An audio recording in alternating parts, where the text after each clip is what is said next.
Wait, hold on. So we're gonna reintroduce this. So you got LP here, and before we even get to our partner, not in crime, that's what you usually say.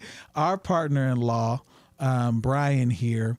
I just want to reintroduce what we had started last year, and that hopefully will give you all a lot of actionable things that you can use in your real life, because not only is the podcast supposed to be entertaining, not only is it supposed to be fun, but at the same time, we want to be informative. And we've got a great partner with us that is willing to take time out of his busy day to slum with us over at 7800. Brian, how have you been, sir? Hey, been living the dream. I can tell you that based on what we've seen on the roads lately, there's a lot of things to talk about, and it's a great time to be able to re-highlight some of the important things to take into account, especially insurance that we're going to get into. So let's reintroduce Crockett Law to our audience. We talk about you every Sunday. People ask us questions, but I want to make sure they know where they can find you, how to interact with you and your team, and what your specialties are. Of course, we're going to talk about accidents today, but where can they find you and all that good stuff? Yeah, absolutely. So you can find me on Bank on Brian, TX. We've also got us on TikTok for Bank on Brian. You can hit us up on the DMs there, or you can email us, brian@crockett.law. But we represent clients all the way from Illinois, Texas, Arizona, and California. Okay, so pretty much the Southwest. Or no, well, you got Illinois. So you got the one. So what about those states, or is there a more national plan that you're looking at, just to give people some more insight? Yeah, so the biggest thing, obviously, I graduated in Southern Illinois, and so I took the Illinois bar, and then I came down to Texas, and then there were just opportunities for additional cases in Arizona and then California, so I took those bars, and there you go, so we can represent people out there. But we do handle everything from your typical car wreck cases, your trucking cases, your traumatic brain injury cases, and that's anything from a premises case, or you're on vacation, you get injured at a hotel, you get injured at work. Any type of injury case, if you call us first, we'll be able to tell you what advice we have. If there's a specialty or some type of aspect of your case, for example, medical malpractice, we work with a bunch of other attorneys that are very specialized in that specific area, and we'll get you to the right people. So you're a Saluki then? I am a Saluki. You're a Saluki. Okay. I'm a Sooner. So, y'all football team, not real, but basketball, sometimes y'all have had some decent programs at the time. So, have you ever went back and supported the institution? Do you try to go to any games? Do you ever make your way back to Illinois? I would say that since I came down to Texas, I'm actually born in Texas, but my parents, my dad actually drove a truck, so we traveled all over the place growing up. But I can tell you that I enjoy the weather down in Texas, and so unless there's a special event that requires me to be there, I'm pretty much staying where it's warm. I understand. I don't blame you on that. Like, I'm mad right now that it's cold. I'm mad that you're wearing a T-shirt. It is cold outside right now. I don't have a lot of heavy coats. Of course, in Houston, we don't have a lot to bundle up with, but it's cold outside today. I would say not only is it cold, but I just went up to visit family up in the Midwest, and it was freezing out there for me. Yeah. Now let's get into it. Your travel. You drove, right? Drove. Okay. 14 hours to get up to Nebraska. Okay. The trip should have only taken about 13 hours. I'd say the 14 hours may have been closer to 15 hours now that I put it together. But the trip back with the storms and everything, I think we almost put in 16 and a half hours. And that's what I wanted to get into today. Over the holidays, as well as, the first part of the year, people are often on the road. I think there were some stats that I recently saw that, around Christmas, New Year's, Thanksgiving, first part of the year, there's more travelers on the road than you ever really experience. And then you throw on the weather that could happen, ice storms, snowstorms, hell, just the fires in California, wind, things like that. There could be constantly something that's happening that may require an intervention from an attorney, an insurance company, or medical intervention, because there's a lot of things going on. So what are your thoughts around just some of the things we've recently seen in the media related to, accidents on the road? But I also want to just add the piece that you also have a lot of new drivers when you're traveling across country, or, it's for some people it's going to be a lot cheaper to drive out there than it is to fly if they've got a bunch of kids or a bunch of people just returning back family. And what you're going to see is have a whole bunch of people driving in new areas they've never been, and that's obviously where we run into a lot of dangerous situations, especially if you've been on any of the highways here in Houston, San Antonio, Dallas. People drive real fast, and if you're not experienced with it, crashes can happen very easily. Well, the good thing is we don't have, we're men of a certain age. You remember when we had to print the maps? Yeah.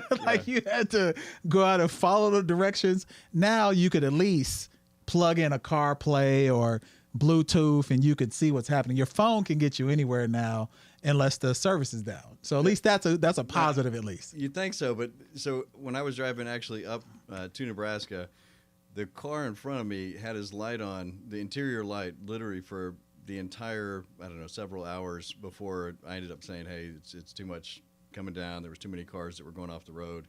And he literally had his interior light on, and he was doing a map. And I was thinking, you can't be serious, that because when you have that light on, it also blocks your view outside. It does. It sure does. Yeah. And without fail, I think he was maybe thinking, I can't see out the window anyway.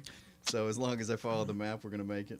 That doesn't sound like good advice. Like I would encourage you, if you have to read a map in 2025, you probably don't need to be on the road. I know our service members are still taught to read like the actual map, like right. atlases and things like that. But most of us in civilian world, we're not doing maps anymore. Right. Just not happening. Right. Not happening. So, all right. So let's get into it. Houston, from stats, this is a fact, is one of the most dangerous places to drive in the United States. Absolutely. And here more recently, it has been proven to be a fact. From the first week of January to now, we've had several major accidents. And this is before the weather even broke. Like, right. We're supposed to have ice storm next week. I can only imagine what would happen then. One recent case that accident I want to talk to you about was really a tragic one yesterday, where a car ran off of the overpass. Right. And obviously there's investigations and seeing what happens. In your profession, what do you do with something like that could happen? So I think the biggest thing on that crash that, crashes, what people forget is you can be the best defensive driver you want, and there are still crashes that can happen that you have no ability to stop or avoid. And on this crash, this was a vehicle that came off the HOV, off the elevated HOV, and crashed down on the cars below. And the first thing that I would say is, this is the time where you really need to consider UIM, especially as you mentioned, LP. When you're coming up on storms and everything else, as you go up north in the Midwest, they actually salt the streets. They actually do everything they can, whereas in Texas, pretty much the news blast that comes out is don't drive on the roads, because our roads, we have so many elevated roads, and there's nothing that's going to protect you from staying on those roads. There's no grip, there's no traction. But when you look at these cases, UIM or underinsured motorist coverage, especially in Texas, there are so many uninsured drivers that have no insurance, even though it's the law. Or if they do, they're only carrying the minimal limits of $30,000 per person, $60,000 max. And so I just want to put that in perspective of this actual crash. This driver that lost control crashed on the cars below. Yeah. And so if you're looking at an injury, and anytime the news says that it's a minor injury, generally speaking, for all of us, it would be a life-changing injury. Minor for the news usually is that, hey, they didn't die, or they're not paralyzed. Right. Yeah. But when you have a vehicle that's crashing into, in this case, multiple vehicles, you've got to remember that let's pretend that vehicle only had $30,000 coverage, $60,000 per crash. That means that if somebody has a life-changing injury, there is only $60,000 total the insurance company is going to be responsible for paying for that entire crash. And so generally, if you have multiple people that are injured in it, the injuries are going to be worth more than the $30,000 per person. So if you put that in perspective, let's say there's 4 people, 2 in each car. Let's say the one car has 2 people, their injuries are over $30,000 each. Under the law, and this is why it's important to get an attorney, is the first person to make that claim for the policy limits for $30,000 per person, the insurance company has an obligation to pay those individuals.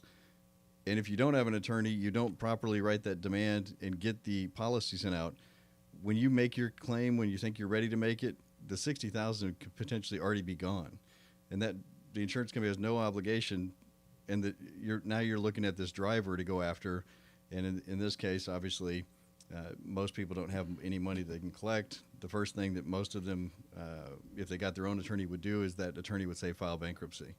So here's interesting then. So it almost sounds like the insurance company will operate like a bankruptcy as well. Like who's ever in first position, because when you file bankruptcy, your debts are collected based on not just order, but what type of debt they were. So it sounds like in this case, the insurance company is saying, hey, whoever came first is going to get the money. The rest of you're out of luck. Right. So basically, if you have an attorney who writes the proper demand, you're the secured creditor. You're going to be the first in time. They have an obligation to immediately pay you out. When you're trying to figure this out on your own, I promise you the insurance company is looking at, hey, how do we get rid of this potential liability? So once they actually pay that $60,000 out, they don't have to defend that other driver in a lawsuit. They don't have to do anything. They just simply tell you, we've already paid all the money we have to. Go after this guy. Man. So what does uninsured motor insurance help with that then? So uninsured or underinsured. Uninsured meaning that because we're in Texas, there's so many drivers that have no insurance. If you're involved in a crash, you're paying to have your own protection if you get injured in a crash or to fix your property. The underinsured is where the other driver may only have that $30,000 coverage.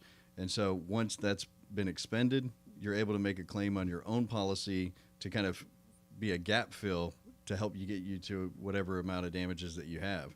And I just want to stress really, UIM is one of the most underutilized coverages. Most people will ask their insurance agent, hey, can I write what's the cheapest policy I can get? And they'll write off UIM. UIM is literally only $100 usually for coverage of $30,000, $60,000. I carry a policy with State Farm. It only cost me $101 for $250,000 of $500,000 coverage. So if I'm in a crash, that means anybody in my vehicle can be covered up to $250,000. So that's $202 per year. And if I'm in a crash and it's going to be something that you have permanent injuries, I mean, $250 really isn't that much either. And so after that, then I carry an umbrella policy of $1 million to reach, that potential UIM coverage. That's more than worth it to me. I think that most people don't consider those things. Like you're thinking about, man, this is an extra $200. You're not considering the potential accident that could happen where you're out of $60,000 to $90,000 to $120,000. Like that's what I don't think people consider. And it's really just adding the same thing as what does the UIM cover? Yeah. UIM covers your past pain and suffering. Yeah. It's your future pain and suffering, your past and future medical bills. It's also your past and future lost wages. And so when you're looking at, hey, I'm a provider for my kids or my family, and you can't work anymore, or you have some permanent injuries that are going to prevent you from potentially reaching, better career or better job opportunities that you could have gotten to, you really need that UIM to make sure that, it's almost like health insurance. It does cost, it is difficult, it is a financial bind, but if it does happen where you need it, it'll be the best purchase you've ever made. No, that makes sense. See, so if you think about it, we drive Houston a lot. We're a Houston-based show. You're Houston-based, but you can cover a lot of places. I didn't realize you were saying that there's a lot of Texas drivers that don't have insurance. Like that doesn't make sense to me. Like you should at least have liability, like at the minimum. I mean, liability is cheap. And I would tell you that we probably get maybe four calls for potential cases where we actually will get the police report, we look at it, the other driver has no insurance, we do a background check to see if they have any insurance policies. And like I said, when somebody calls us and they've been in a crash and they don't have, the other driver doesn't have insurance, then the next step is we're like, hopefully this person has UIM. But I can tell you that there's probably 4 to 5 times a month where there's nothing that we're able to do for somebody because the driver who hit them, who's at fault, has no insurance, and our client didn't have UIM. Man, that's tough. See, and that's why we do this show. That's why this is a breakout. First, we want to make sure that people understand how people like you can fill the gap for them, because that's information that I didn't even know. Like, and I claim to be the guy who knows the financial stuff. I don't have that policy. Right. I don't. After today, I plan to get it now, because I definitely don't have that policy. I thought maybe my, full coverage insurance would be enough. Right, and really everybody looks at full coverage because your full coverage. Let's say you bought a new car, and I've kept mine even after the vehicle was paid off. Right. Yeah, like, because that's the responsible thing to do, or I feel like it is. But it sounds like I need to go a level further than that. Yeah, no, it really is one of those things where if you take out a loan on a car, they're going to require you to have collision comprehensive, because they want to make sure that if that car gets damaged, that they're going to be able to take that money back to pay off the loan. But at the end of the day, that's only your property. Yeah. As the saying goes, you can trade in or change, property, or you can make money back, but there's nothing that you can do if you have a permanent injury to be able to compensate you for that. So UIM is actually one of the most important. In fact, I was just talking to an insurance adjuster yesterday who was telling me that she had no idea why there's so many people in crashes without UIM, and she was saying it'd be so much easier for her because their drivers, let's just say that this insurance company has a lot of policies that are very cheap, and so their drivers are involved in a lot of crashes. Yep. And what she told me was, if there was just anybody who was telling them get UIM, it would make it so much easier for them to be able to get fully compensated for their claims. And just for whatever reason, the insurance companies aren't pushing that whenever you say, hey, what's the cheapest policy I can get? Yeah, that's interesting. So there's got to be a few other things that we can anchor people into as we start the year. I mean, it's a lot going on. We're in an environment where when people don't have the information, sometimes they only go to Google. I guess now they're going to Chat GPT. People are trying to be their own counsel and things. What are a few other things that you recommend as we start the year? Yeah, so I'll just tell you, I just pulled up my State Farm policy here, and so for bodily injury coverage, I carry a $250 per person, $500K policy, and so that costs me $133 every 6 months.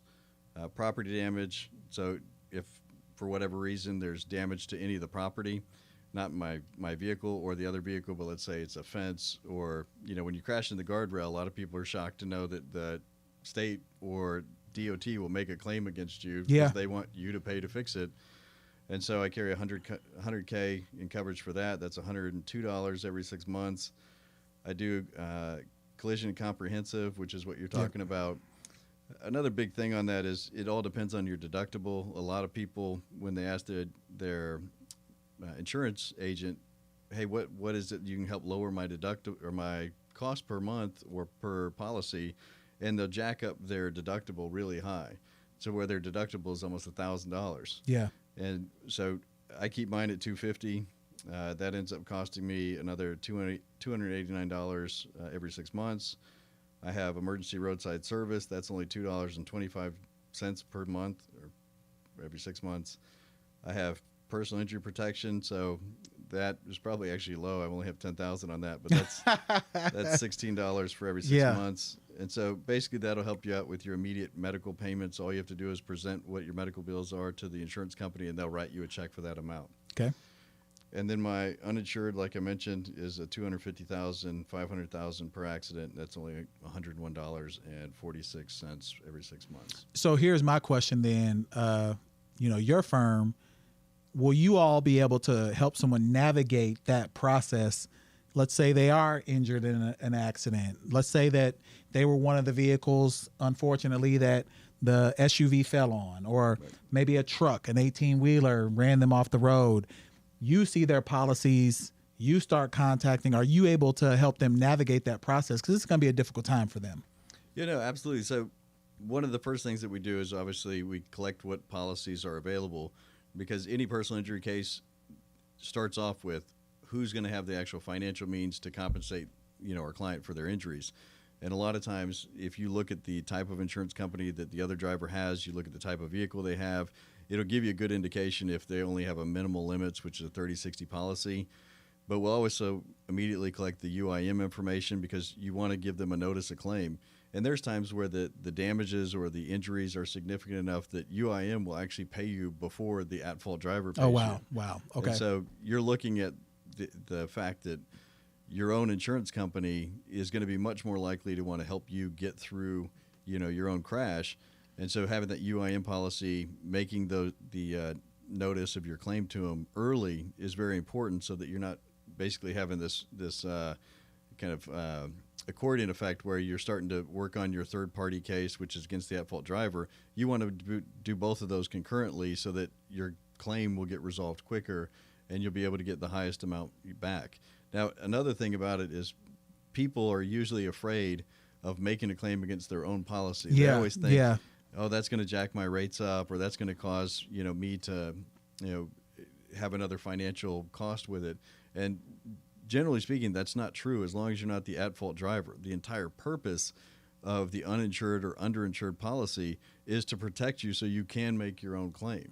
Yeah. And so it's the most common myth for people to say, well, I don't want it to mess with my insurance, but that is the purpose, and it actually doesn't affect your policy. And if it does, then that's something that you can also talk with the Department of Insurance and make a claim there to find out why it's gone up. Sometimes in crashes, it's he said, she said, and they'll make a claim against you. And so you have two people pointing the finger during that time period until that gets resolved. You can have some issues arise with that.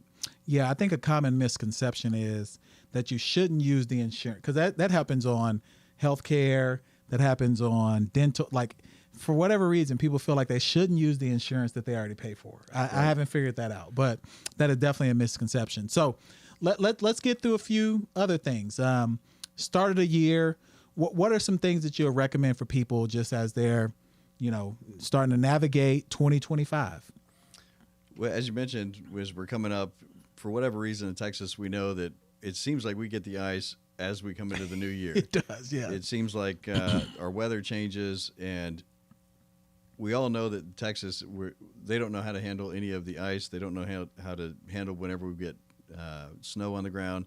And so the first starting point is if there is ice on the ground, if they do say that there's a severe weather warning, if you don't have to be at work, or you've notified your employer, or the Department of Transportation puts out that warning to say don't drive, don't risk it. I mean, ultimately, a lot of people will think that I'm sure I can get there, but they have no idea how bad those roads are until it's too late. Yeah, and that's kind of like even also with what's more common here is the flood. Right. So that turn around, don't drown, like that's a real thing. Right. Like, don't try to drive through the standing water or think that you can make it because you're in an SUV. It's not going to work out for you. Right. Like, it never does. And I know our employers require a lot of us. Right. We employ people. We want people to come to work. But I think most of the time they prefer you to be safe, or at least that's my thought. I could be wrong, but that's typically my thought. And another aspect is a lot of times your employers may not have any idea how the weather is. If let's say you just live outside, we have people commute into Harris County from Montgomery County, Brazoria, Fort Bend. They're commuting from all over the place. And so a lot of times the employers don't know if they're in Harris County, there may not be a weather advisory. So make sure you give your employer notice that there is this advisory or that the roads are icy. Another thing that is really big is before you take that trip, or before if there is any concern, you look at the weather and it says there's a potential, make sure you actually know if you do have four-wheel drive, how you actually turn it on. There are some vehicles now that you just press a button and you have it. Other vehicles you got to get out and actually change on the actual wheel. But make sure you actually know how to do it, because you're shocked the moment you need to do it, and now you're trying to figure it out. If you have two-wheel drive, and you stay home. Yeah. and I would just say that when I was driving through the Midwest here in those storms, every car that was all over the road, they were the vehicles drive. That were stranded out there. Probably rear wheel too. Right. Yeah. Because that you don't get a lot of handling with that for sure. So no, I would completely agree there. Be cautious.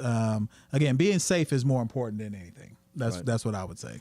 Now, I'm going to go to the other side of the fence where if the crash does happen, a couple things to keep in mind is one, there is always a potential. If we go back to this January 14th case, there is always a potential that, for example, if these barriers may not have been installed properly and they should have kept the vehicle on, there's not enough information now on how fast the vehicle is traveling. But let's just say, for example, that this vehicle hits the barrier just doesn't hold the vehicle on, and they go off of it. There is a potential claim that could be with the Department of Transportation. It could be something with the City of Houston, who would then in turn be whatever the contractor that installed it. But a lot of times, especially if you have a claim involving the roadway or a government entity, you have anywhere, and you have to look up the regulation, but anywhere from, it could be 90 days to 180 days that you have to send them certified notice of a potential claim. Otherwise, you lose your opportunity to make that claim. Wow, I wouldn't have considered that. So there's even a timeline. Right. Wow, but why is there a timeline? Because what if you're like incapacitated or right? Like, yeah. And so the biggest problem with that though is there is no good faith excuse. Yeah. Okay. And so a lot of times if you had somebody who had incapacitated, they're having issues, maybe they're in the hospital, that's incumbent upon the family members to say, hey, we need to get an attorney or somebody to look into this. Yeah. And like I said, most attorneys will look into your case without you paying a dime. And so it's really important to say, hey, if somebody's in a crash, if somebody's injured, reach out on behalf of a family member just so that you know if there's a timeline issue. Because once the timeline happens, that deadline, there's no more claim. So a big one we have is people that are in Louisiana that may contact us because there's a crash that they were involved in. So they're Texans who got crashed in Louisiana. Louisiana has a 1-year statute of limitations. Wow. Texas is 2 years. So a lot of times they may think, okay, well, in Texas I have 2 years.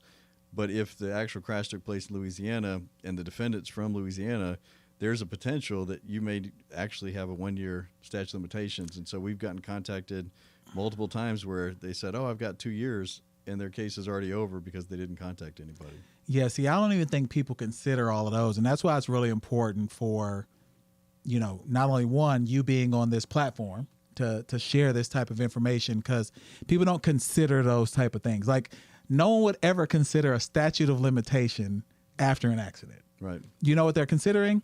Oh, I'm hurt. I got to get back to work. How am I going to take care of the kids? How am I going to take care of the family? All of those things. How am I going to drive the car? How am I going to drive the car? Right. How can I get around? Right. Just recently had a friend. They weren't in the vehicle, but the vehicle was in an accident when they weren't in it.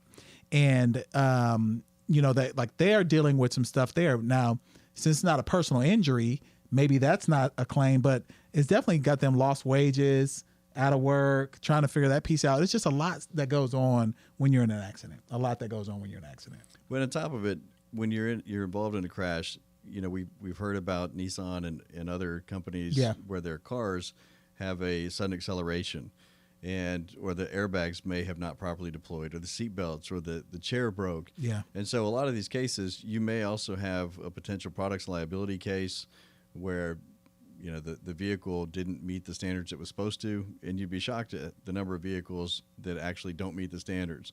But they don't know that they have a claim, or potentially you think that you have a claim because you're like, oh, I looked it up, there's a recall. And just the fact that you have a recall notice doesn't mean you have a case. You actually, in order to have that case, you have to be able to save the vehicle so that the expert can look at it and confirm that your vehicle had this problem.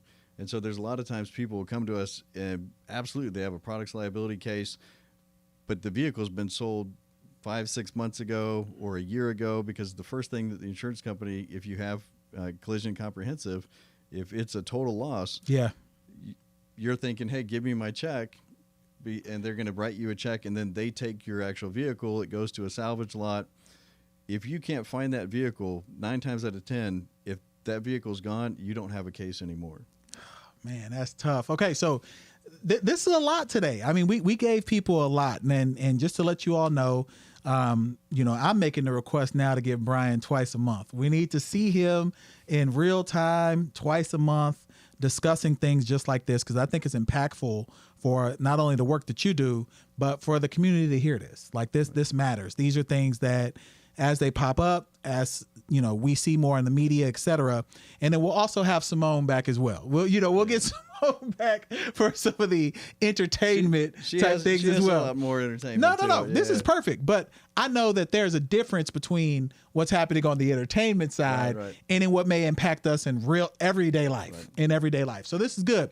Give people some quick hits. Anything you think you want to leave us with today. Again, anticipate seeing Brian more.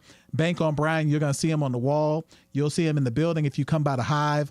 All of that will be a part of that process. So give him a quick hit as we wrap up today. Yeah, so I just want to give one more big push for the uninsured, underinsured motors coverage, because one of the other factors is, let's say that, my son's out riding on his bike. He gets hit by a car. That car could be a hit and run and they leave. The fact that another vehicle is involved provides him uninsured, underinsured coverage for that incident. So it doesn't mean that you have to be in a car. You could be a pedestrian. You could be riding a bike. It could be one of your kids living in the house. As long as there's some involvement with another vehicle, that is uninsured, underinsured motorist coverage. So just think of, if there's another vehicle that caused an injury, UIM will actually come in and provide you that protection, because let's face it, a lot of times a crash happens or somebody gets run off the road and they may not even know they got run off the road because they just keep driving. In fact, we had a case where the semi-truck didn't even know that it was dragging the car along it. We had another case where the semi-truck actually hit the vehicle and it caused the back tire to spin out, and they were in front of the vehicle. And because those semi-trucks sit so high, it continued to hit it over 100 meters down the road, had no idea that the vehicle was in front of it. Oh, man. So all I can say is, if you don't have it now, look at your policy, because we're about to hit these ice storms and everything else.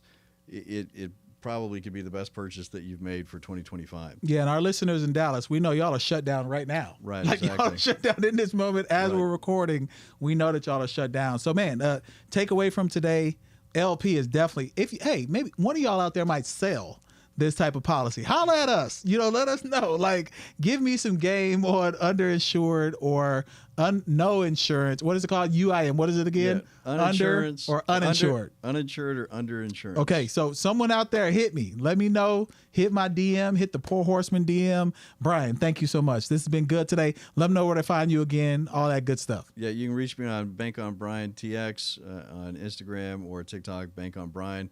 And I gave you my rates here from State Farm. If you can beat those rates, let me know. And that's the CYA for January. We're out.